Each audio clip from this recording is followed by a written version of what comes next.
Let's get right into it. Number 10. The misunderstood panic response. Picture this, you're at a pool party, floating on your back, staring up at a sky so blue it looks fake. Everything is calm.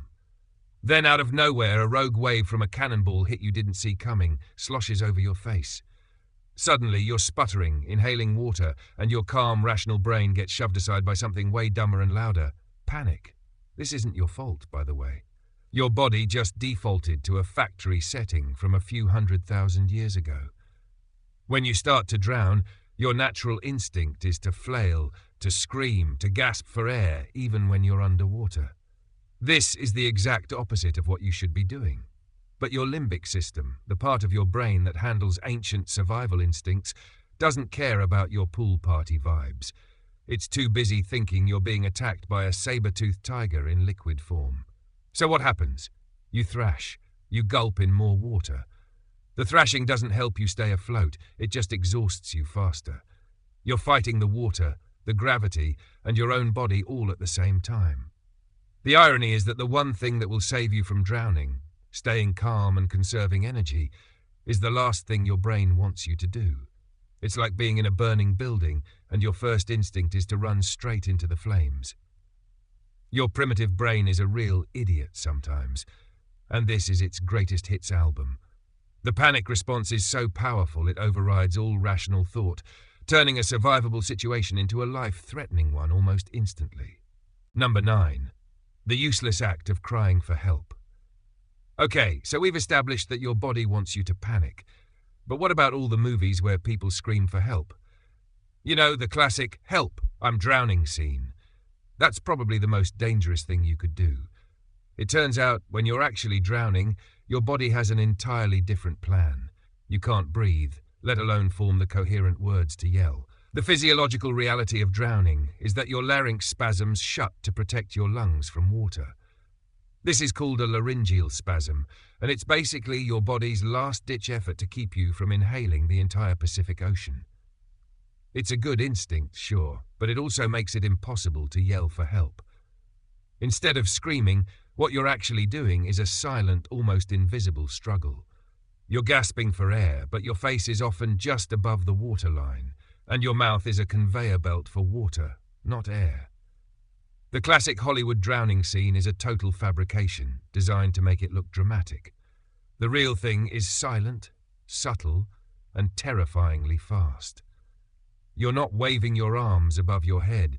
You're pushing down on the water to try and get your mouth high enough to take a single precious breath.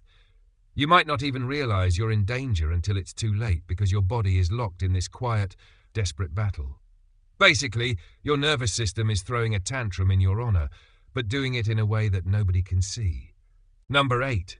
The deadly illusion of riptides. Let's talk about a classic fear that's a total red herring, the riptide.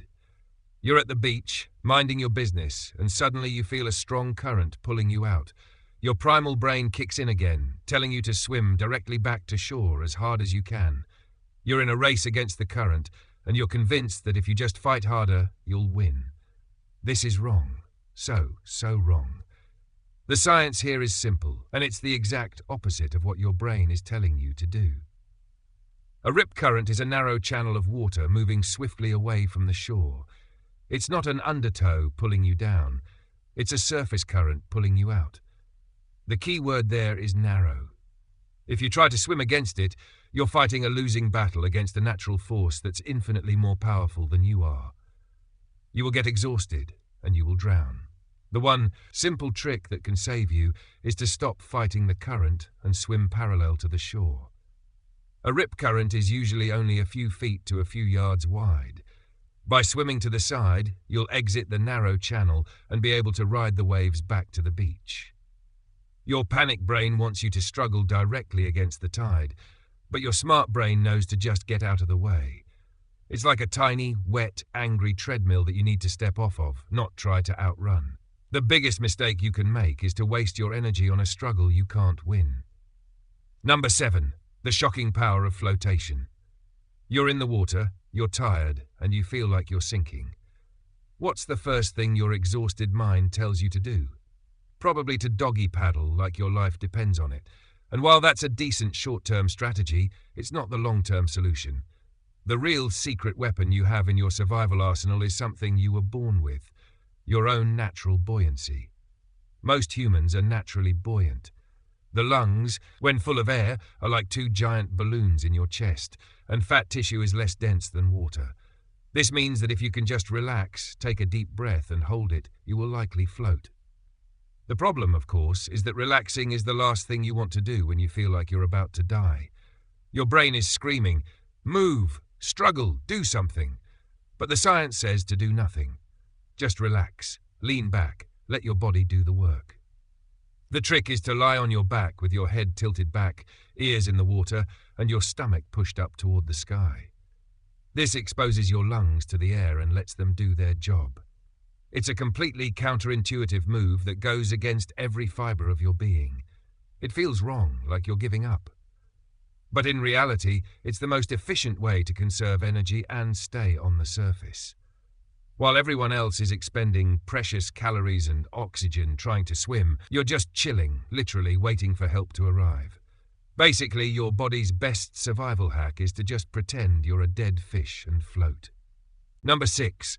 The one-time drowning warning sign. You're on a boat, you see someone thrashing in the water. They're yelling, splashing, waving their arms like they're trying to flag down a helicopter. That's not a drowning person. That's a person in distress. A person who is actually drowning is doing something very different. As we mentioned earlier, the body's laryngeal spasm makes it impossible to yell. What you're looking for is a much more subtle, much more horrifying sign, a single gasp for air. Drowning victims don't thrash around for very long. The struggle is often brief and silent. They might be just below the surface, or bobbing in a way that looks like they're just treading water, but their mouth is just at the surface, taking in water and expelling it in a single desperate, silent gasp. They'll do this over and over, trying to get just enough air to keep going. They're not waving for help. Their arms are instinctively pushing down on the water to try and keep their head above the surface. It's called the instinctive drowning response, and it's a silent, pathetic fight for survival that often goes unnoticed by people who are just feet away. The one thing that will save you is understanding this difference. A flailing person is a warning sign that something is wrong. A silent, bobbing person is a tragedy in motion. Number 5. The horrifying truth about dry drowning. You just saved someone from the water, or maybe you've been in a minor scare yourself. You cough up a little water, everything seems fine, and you go on with your day. But what if it wasn't fine?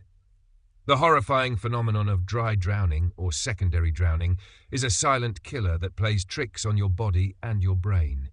It happens when you inhale even a small amount of water, which then irritates your lungs. Your body, being the overzealous weirdo it is, decides to protect itself by causing your vocal cords to spasm and your lungs to swell up.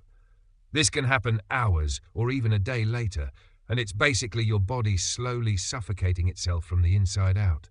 Imagine this. You're telling the story of your near-drowning experience at a dinner party, laughing about the time you almost became fish food. A few hours later, you start coughing. A lot. It gets worse. You're having trouble breathing, but you're not in the water anymore, so you think it's just a cold or a lingering cough. But your lungs are slowly filling up with fluid, and your body is in a state of quiet, internal chaos. The one thing that will save you is to recognize the symptoms: persistent coughing, chest pain, and extreme fatigue, and get medical help immediately.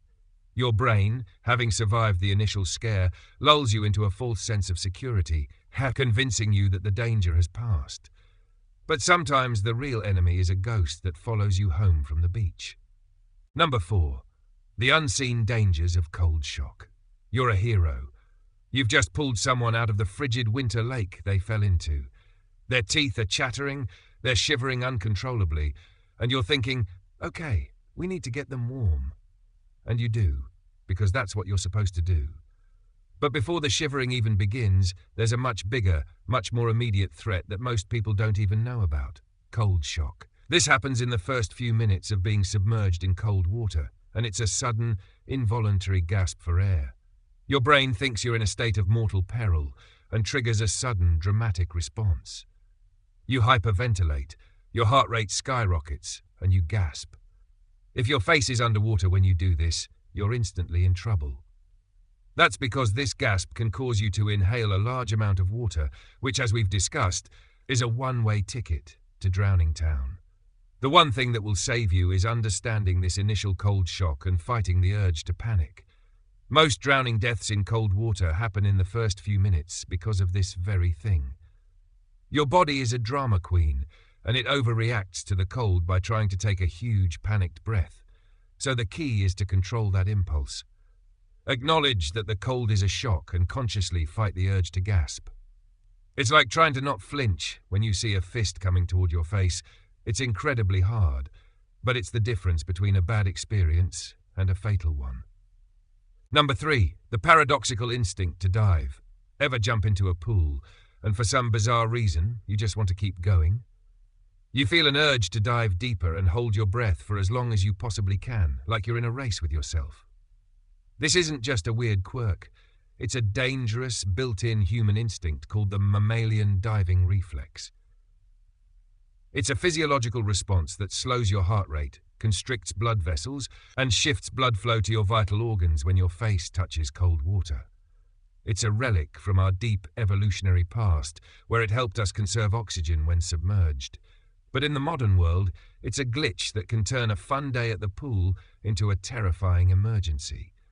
This reflex is particularly strong in children, which is one of the reasons they can survive longer in cold water.